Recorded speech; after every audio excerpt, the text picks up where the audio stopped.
टड़क टड़क टड़क।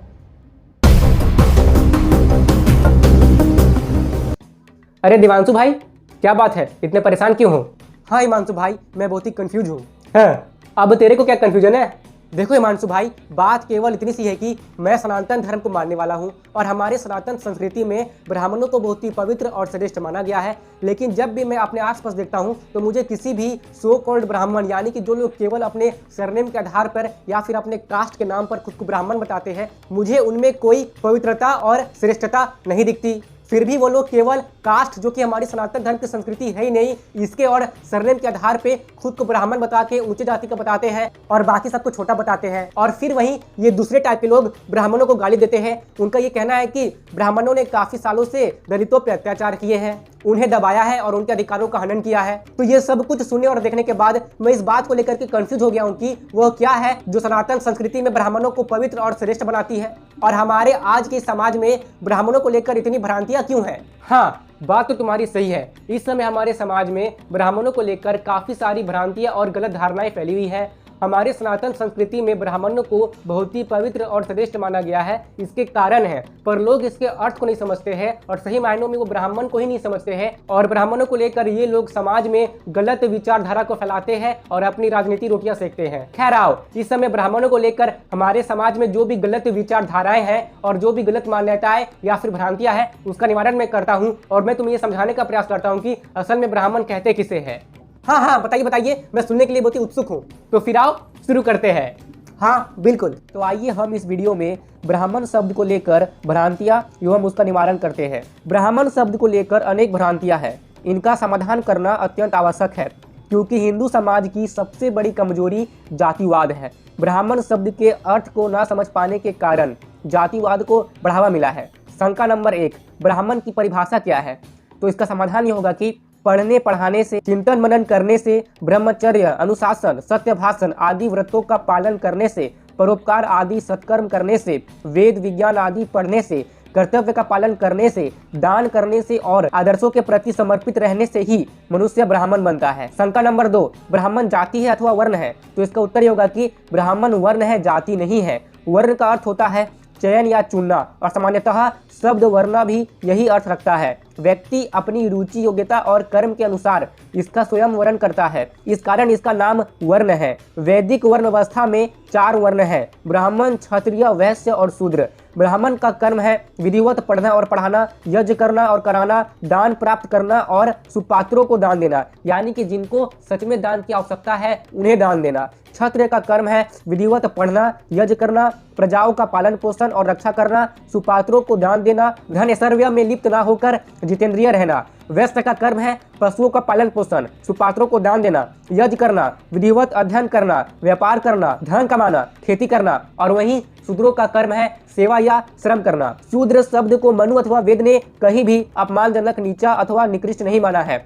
मनु के अनुसार चारों वर्ण ब्राह्मण, क्षत्रिय, वैश्य एवं शूद्र आर्य है। शंका नंबर 3, मनुष्य में कितनी जातियां हैं? समाधान इसका होगा कि मनुष्य में केवल एक ही जाति है, वह है मनुष्य, अन्य की जाति नहीं है। हालांकि कई बार हम ऐसा देखते हैं कि किसी पर्टिकुलर कम्युनिटी वाले लोगों के लिए हम जाति का प्रयोग करते हैं। इसका मतलब ये होता है कि उस पर्टिकुलर कम्युनिटी के लोग किसी विशेष कौशल में पूर्णतः पारंगत है। जैसे कि मैं कहता हूँ तमिलनाडु की पत्थर जाति, जो एक विशेष तरह की कारीगरी करने में पूर्णतः निपुण होते हैं। वैसे मैं कहता हूँ सोनार जाति। तो सोनार जाति का मतलब ये होता है कि ऐसे लोगों का समूह जो लोग सोना से संबंधित कार्य को करते हैं। लेकिन इसका अर्थ बिल्कुल भी नहीं है कि जो सोनार है तो उसकी जो संतान होगी वो भी डायरेक्टली सोनार बन जाएगी। यदि किसी सोनार के संतान को वापस से सोनार बनना है तो उसे सोनारी वाले काम को सीखना पड़ेगा। लेकिन यदि वो संतान चाहे कि मुझे बड़े होकर सोनार नहीं बनना है और किसी अन्य कार्य क्षेत्र में काम करना है तो वो ऐसा करने के लिए भी स्वतंत्र है। शंका नंबर 4, 4 वर्णों का विभाजन का आधार क्या है? इसका समाधान ये होगा कि वर्ण बनाने का मुख्य प्रयोजन कर्म विभाजन ही है।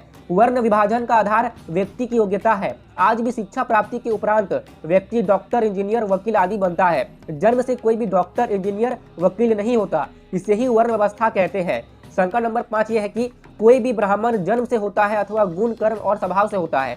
समाधान इसका ये होगा कि व्यक्ति की योग्यता का निर्धारण शिक्षा प्राप्ति के पश्चात ही होता है, जन्म के आधार पर नहीं होता है। किसी भी व्यक्ति के गुण, कर्म और स्वभाव के आधार पर उसके वर्ण का चयन होता है। कोई व्यक्ति अनपढ़ हो और अपने आप को ब्राह्मण कहे तो वो गलत है। जैसे लकड़ी से बना हाथी और चमड़े का बनाया हुआ हिरण सिर्फ नाम के लिए हाथी और हिरण कहे जाते हैं, वैसे ही बिना पढ़ा ब्राह्मण मात्र नाम का ही ब्राह्मण होता है। शंका नंबर 6 यह है कि क्या ब्राह्मण पिता की संतान केवल इसलिए ब्राह्मण कहलाती है कि उसके पिता ब्राह्मण है? इसका समाधान होगा कि यह एक भ्रांति है कि ब्राह्मण पिता की संतान इसलिए ब्राह्मण कहलाएगी क्योंकि उसका पिता ब्राह्मण है। जैसे एक डॉक्टर की संतान तभी डॉक्टर कहलाएगी जब वह MBBS उत्तीर्ण कर लेगी। जैसे एक इंजीनियर की संतान तभी इंजीनियर कहलाएगी जब वह BTech उत्तीर्ण कर लेगी, बिना पढ़े नहीं कहलाएगी। वैसे ही ब्राह्मण एक अर्जित करने वाली पुरानी उपाधि है। माता के गर्भ से संतान का जन्म तो साधारण जन्म है, वास्तविक जन्म तो शिक्षा पूर्ण कर लेने के उपरांत ही होता है। तो अब प्रश्न यह है कि प्राचीन काल में ब्राह्मण बनने के लिए क्या करना पड़ता था? इसका समाधान ये होगा कि प्राचीन काल में ब्राह्मण बनने के लिए शिक्षित और गुणवान होना दोनों होना पड़ता था। वेदों में पारंगत आचार्य द्वारा शिष्य को गायत्री मंत्र की दीक्षा देने के उपरांत ही उसका वास्तविक मनुष्य जन्म होता है। ब्राह्मण, क्षत्रिय और वैश्य ये 3 वर्ण विद्या अध्ययन से दूसरा जन्म प्राप्त करते हैं। विद्या अध्ययन ना कर पाने वाला शूद्र यानी कि चौथा वर्ण होता है। वैसे जन्म से सभी शूद्र होते हैं, केवल उचित प्रशिक्षण, संस्कार और अध्ययन करने के बाद ही व्यक्ति द्विज बनता है, अर्थात ब्राह्मण, क्षत्रिय और वैश्य बनता है। जैसा कि शास्त्रों में कहा गया है, जन्मना जायते शूद्रः संस्कारतः द्विज उच्यते। आजकल कुछ लोग केवल इसलिए अपने आप को ब्राह्मण कहकर जाति का अभिमान दिखाते हैं क्योंकि उनके पूर्वज ब्राह्मण थे। यह सरासर गलत है। योग्यता अर्जित किए बिना कोई ब्राह्मण नहीं बन सकता।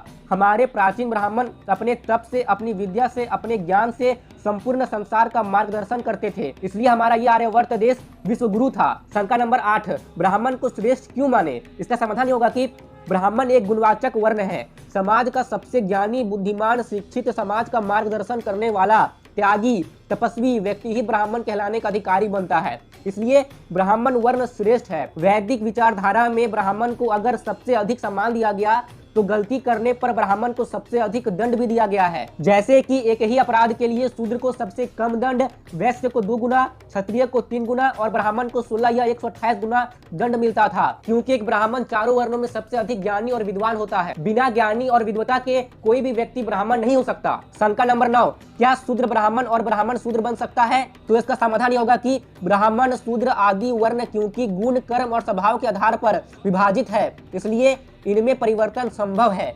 कोई भी व्यक्ति जन्म से ब्राह्मण नहीं होता, अपितु शिक्षा प्राप्ति के पश्चात उसके वर्ण का निर्धारण होता है। ब्राह्मण शूद्र बन सकता है और शूद्र ब्राह्मण हो सकता है। इसी प्रकार क्षत्रिय और वैश्य भी अपने वर्ण बदल सकते हैं और हमारे वैदिक इतिहास में ऐसे कई प्रमाण उपस्थित हैं जहां पे वर्ण का परिवर्तन हुआ हो, जिसके बारे में मैं किसी अगले वीडियो में जरूर सही बात करूंगा। तो शरीर और मन से शुद्ध, पवित्र रहने वाला, उत्कृष्ट लोगों के सानिध्य में रहने वाला, मधुरभाषी, अहंकार से रहित, अपने से उत्कृष्ट वर्ण वालों की सेवा करने वाला शूद्र भी उत्तम ब्राह्मण जन्म और द्विज वर्ण को प्राप्त कर लेता है। जो मनुष्य नित्य प्रातः और ईश्वर आराधना नहीं करता उसको शूद्र समझना चाहिए, फिर चाहे वो संतान किसी ब्राह्मण की ही क्यों ना हो। जब तक व्यक्ति वेदों की शिक्षाओं में दीक्षित नहीं होता वह शूद्र के ही समान है। ब्राह्मण वर्णस्थ व्यक्ति श्रेष्ठ, अति श्रेष्ठ व्यक्तियों का संग करते हुए और नीच निचतर व्यक्तियों का संग छोड़कर अधिक श्रेष्ठ बनता जाता है। इसके विपरीत आचरण से पतित होकर वह शूद्र बन जाता है। और ध्यान रहे कि यहाँ पर बात श्रेष्ठता की हो रही है, जो कि गुण और कर्मों के अनुसार ही निर्धारित की जाती है। आप यहाँ पर श्रेष्ठता का अर्थ प्रधानता से जोड़ने की गलती बिल्कुल भी मत कीजिएगा। अब जो ब्राह्मण, क्षत्रिय या वैश्य वेदों का अध्ययन और पालन छोड़कर अन्य विषयों में ही परिश्रम करता है वह शूद्र बन जाता है, जिससे कि हमें यह पता चलता है कि आज के जमाने में अधिकतर लोग शूद्र कैटेगरी में आ गए हैं, क्योंकि लोगों द्वारा वेदों का अध्ययन करना बहुत ही कम हो गया है। इसका कारण है हमारे गुरुकुल शिक्षा व्यवस्था का समाप्त हो जाना। शंका नंबर 10, क्या आज जो अपने आप को ब्राह्मण कहते हैं वही हमारी प्राचीन विद्या और ज्ञान की रक्षा करने वाले प्रहरी थे? इसका समाधान ये होगा कि आजकल जो व्यक्ति ब्राह्मण कुल में उत्पन्न होकर अगर प्राचीन ब्राह्मणों के समान वैदिक धर्म की रक्षा के लिए पुरुषार्थ कर रहा है तब वह व्यक्ति निश्चित रूप से ब्राह्मण के समान सम्मान का पात्र है। अगर कोई व्यक्ति ब्राह्मण कुल में उत्पन्न होकर ब्राह्मण धर्म के विपरीत कर्म कर रहा है तब वह किसी भी प्रकार से ब्राह्मण कहलाने के लायक नहीं है। एक उदाहरण लीजिए, एक व्यक्ति यूनिवर्सिटी में प्रोफेसर है, शाकाहारी है, चरित्रवान है और धर्म के लिए पुरुषार्थ करता है, उसका वर्ण ब्राह्मण कहलाएगा, चाहे वह शूद्र पिता की संतान हो। उसके विपरीत यदि एक व्यक्ति अनपढ़ है, मांसाहारी है, चरित्रहीन है और किसी भी प्रकार से समाज के हित के लिए कोई कार्य नहीं करता, चाहे उसके पिता कितने ही प्रतिष्ठित ब्राह्मण हो, वह व्यक्ति किसी भी प्रकार से ब्राह्मण कहलाने लायक नहीं है। केवल चोटी रखना और जनेऊ धारण करने भर से कोई ब्राह्मण नहीं बन जाता। इन दोनों वैदिक व्रतों से जुड़े हुए कर्म अर्थात धर्म का पालन करना अनिवार्य है। प्राचीन काल में धर्म रूपी आचरण एवं पुरुषार्थ के कारण ही ब्राह्मणों का बाल था। तो मित्रों, इस वीडियो के माध्यम से मैंने वैदिक विचारधारा में ब्राह्मण शब्द को लेकर फिलहाल जितने भी मुख्य भ्रांतियां हैं उसका निवारण करने का प्रयास किया है। ब्राह्मण शब्द की वेदों में बहुत महत्ता है, मगर इसकी महत्ता का मुख्य कारण जन्मना ब्राह्मण होना नहीं अपितु कर्मना ब्राह्मण होना है। मध्य काल में, खास करके गुलामी के काल में, हमारी वैदिक वर्ण व्यवस्था बदलकर जाति व्यवस्था में परिवर्तित हो गई। विडंबना यह है कि इस बिगाड़ को हम आज भी ढो रहे हैं। जातिवाद से हिंदू समाज की एकता समाप्त हो गई, भाई भाई में द्वेष हो गया। इसी कारण से हम कमजोर हुए और विदेशी विधर्मियों के गुलाम बने। हिंदुओं के 1200 वर्षों के दमन का अगर कोई मुख्य कारण है तो वह जातिवाद है। जातिवाद ही हमारा सबसे बड़ा शत्रु है। तो आइए मित्रों, हम इस जातिवाद रूपी शत्रु को जड़ से नष्ट करने का संकल्प लेते हैं और ये विचारधारा बनाते हैं कि कोई भी व्यक्ति अगर हिंदू है तो हमारा बंधु है। ऐसा करने से ही हम इस देश की विलुप्त होती दिखती हुई सनातन संस्कृति को बचा सकते हैं और भारत को पुनः जगतगुरु बनने की दिशा की ओर ले जा सकते हैं। तो देवांशु, क्या अब ब्राह्मणों को लेकर तुम्हारी कंफ्यूजन दूर हुई? हाँ हिमांशु भाई, अब मुझे बहुत कुछ समझ में आ गया है कि केवल सरनेम के आधार पर और कास्ट के आधार पर या फिर जन्म के आधार पर ही कोई ब्राह्मण नहीं होता, या फिर कह लीजिए कि केवल ब्राह्मण माता पिता के संतान होने पर से ही कोई ब्राह्मण नहीं बन जाता। कोई भी व्यक्ति अपने गुण और कर्मों से ही ब्राह्मण बनता है और ब्राह्मण अपने गुण और कर्मों के कारण ही श्रेष्ठ माने गए हैं हमारे वैदिक इतिहास में और हमारे सनातन धर्म की संस्कृति में। और जो खुद को केवल सरनेम और कास्ट के आधार पर ब्राह्मण बताकर खुद को ऊंचा बताते हैं और बाकी सबको छोटा बताते हैं, या फिर जिन्होंने खुद को कास्ट के नाम पर ऊंचा बताकर भेदभाव किए हैं, जातिवाद किए हैं, वो असल में सच्चे ब्राह्मण नहीं है। वो बस ब्राह्मण नाम का उपयोग करके खुद को ऊंचा बताते हैं, जबकि उनमें ब्राह्मणों की कोई भी गुण कर्म देखने को नहीं मिलते। अगर मिलते तो वो ऐसी जातिवाद जैसी घिनौनी चीजें और कास्ट जो कि हमारे सनातन धर्म की संस्कृति है ही नहीं, इसे लेकर वे नहीं बैठे रहते और ना ही वे ऐसी घिनौनी चीजों को मानते। पर अब तक आपकी बातों को सुनकर मुझे इस बात का दुख है कि आज हमारे भारत देश से लगभग 99% ब्राह्मणत्व खत्म हो चुके हैं, गायब हो चुके हैं। क्योंकि अब तक ब्राह्मणों की जो भी परिभाषा आपने मुझे बताई है, ऐसे ब्राह्मण मुझे कहीं भी देखने को नहीं मिलते हैं। तो ऐसा क्यों है? हाँ, बात तो तुम्हारी सही है कि हमारे आज के इस भारत में लगभग 99% ब्राह्मणत्व खत्म हो चुकी है, यानी कि गायब हो चुकी है। जब हमारे देश में ब्राह्मणत्व जीवित थी तो हमारा देश जगतगुरु था, लेकिन आज हमारे देश से लगभग 99% ब्राह्मणत्व खत्म होने के कारण सनातन धर्म और सनातन संस्कृति की बहुत ही बड़ी हानि हुई है। और इसी ब्राह्मणत्व के खत्म होने के कारण बार बार जातिवाद को लेकर के सनातन धर्म को अपमान सहना पड़ता है, जबकि सनातन धर्म में कोई भी जातिवाद या कास्ट जैसा सिस्टम है ही नहीं। सनातन धर्म पूर्ण रूप से वैज्ञानिक दृष्टिकोण पर टिका हुआ धर्म है। खैर, इस सनातन संस्कृति को समाप्त करने के लिए ब्राह्मणत्व को खत्म करना बहुत ही जरूरी था, जिसे लेकर सालों से बहुत ही बड़ा षड्यंत्र रचा गया ताकि सनातन धर्म वाले लोगों में ब्राह्मणत्व खत्म हो जाए और कोई भी वास्तविक ब्राह्मण ना बचे। अगर ऐसा होगा तो सनातन धर्म के लोग अपनी ही संस्कृति को पिछड़ा मानने लगेंगे और उसे छोड़ देंगे और अपना लेंगे वेस्टर्न कल्चर को, जो कि आज अपना भी रहे हैं। और हमारे भारत देश से ब्राह्मणत्व को खत्म करने के लिए अंग्रेजों ने भी बहुत ही बड़ा षड्यंत्र रचा है। क्या है वह षड्यंत्र, आप मुझे बता सकते हैं? जरूर, पर इस टॉपिक के ऊपर मैं तुम्हें किसी अगले वीडियो में बताऊंगा। वैसे ये वीडियो बहुत ही लंबी हो चुकी है। ठीक है, मैं आपकी उस वीडियो की बहुत ही उत्सुकता के साथ प्रतीक्षा करूंगा। इसलिए मैं कह रहा हूं कि इस चैनल को सब्सक्राइब करके जो पास में बेल आइकन है उसे जरूर से प्रेस कर दो, ताकि भविष्य में मैं जब भी कोई वीडियो अपलोड करूं तो वो वीडियो तुमसे मिस ना हो पाए। हाँ ठीक है, कर देता हूं। लो, कर दिया। चलो, बहुत बढ़िया। और हाँ, आप भी कर लीजिए। और आपका यहाँ तक रुकने के लिए सच्चे मन से बहुत बहुत धन्यवाद। जय श्री राम।